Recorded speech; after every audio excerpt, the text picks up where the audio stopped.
Hansel and Gretel. Chapter 1. Hunger in the Forest. Hansel and Gretel heard their stepmother shout, "Dinner!" and came running. It was only a slice of bread, but they were starving.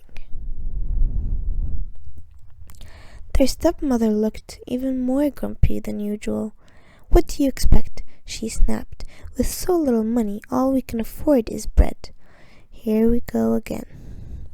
The children's father sighed. "It's not my fault no one buys wood anymore," he said. "What with electric fires and plastic furniture.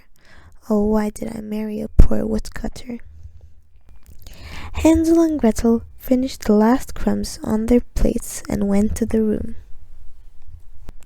"Poor Dad," yawned Hansel, "always in trouble." They blew out the candle and they tried to sleep. Suddenly, "What's that noise?" asked Gretel in a panic. "Sorry," said Hansel, "it's my tummy. I was thinking of melted chocolate and toasted marshmallows." "Oh, don't," Gretel begged.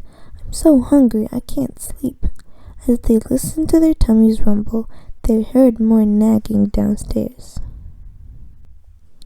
"The problem is," their stepmother was saying, "there's just not enough food for the four of us.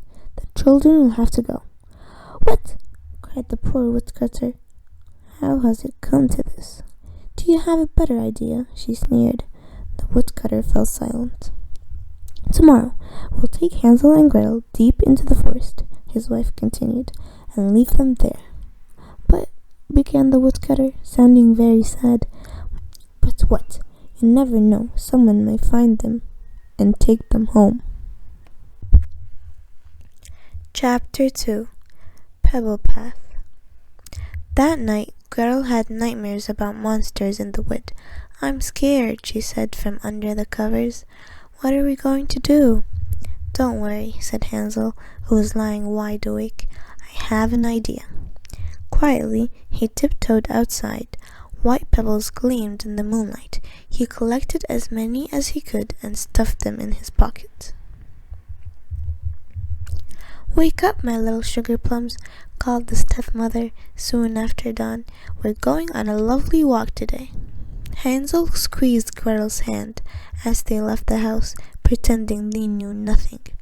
"Hurry up, Hansel," said his stepmother after a while. She didn't see him drop pebbles, one by one, behind him. The sad woodcutter walked on ahead, his head down and shoulders hunched. "Perhaps the children should rest," said the stepmother finally. They were standing in a gloomy clearing. "You two sit here, while your father and I cut some wood." "I'll make you a fire first," said the woodcutter. "Come on," called his wife impatiently, as she dragged her husband into the forest. "We'll be back soon." "Oh, no, we won't." A ghostly mist hung over the clearing. Hansel warmed his hands by the fire. "Cheer up, Gretel," he said, trying to smile. They lay down on some squishy moss and were soon fast asleep. "Twoo-twoo! What was that?" "Wake up," cried Gretel, shaking Hansel. "It's already dark and I'm freezing." "What? Where?" said Hansel, looking around him. The mist had gone, and a pebble gleamed in the moonlight. "Let's go," he said, taking Gretel's hand. His pebbled trail led them through the shadowy forest and all the way home. Chapter 3. A Trail of Crumbs.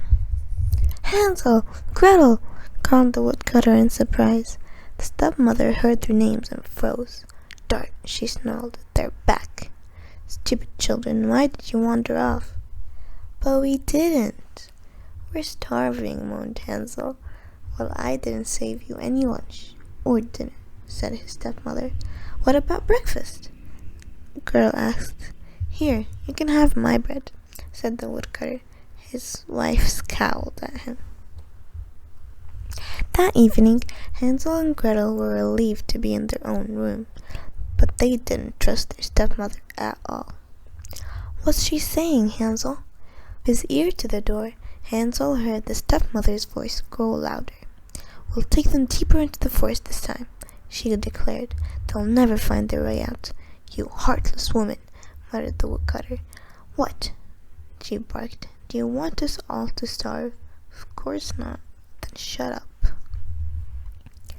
Hansel and Gretel lay trembling in their beds. When all was quiet, Hansel crept off to find more pebbles, but he couldn't open the front door. His stepmother must have locked it. "What do I do now?" "Wakey, wakey, rise and shine," said the stepmother early next morning. She forced Hansel and Gretel out of bed, gave them a slice of stale bread to share, and marched them into the forest. Hansel's tummy was grumbling, but he didn't eat his half of the bread. Instead, he crumbled it along the way to leave a second trail.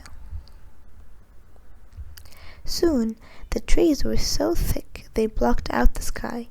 "Another lovely place for a rest," said their stepmother cheerfully. The woodcutter sighed and made a fire. He couldn't bear to look at his children. "Don't panic," Hansel said to Gretel when they were alone. "We can follow the breadcrumbs home." He turned to see a black bird pecking at a crumb. "Shoo!" he cried, chasing the bird away. A woodpecker swooped down and took another crumb.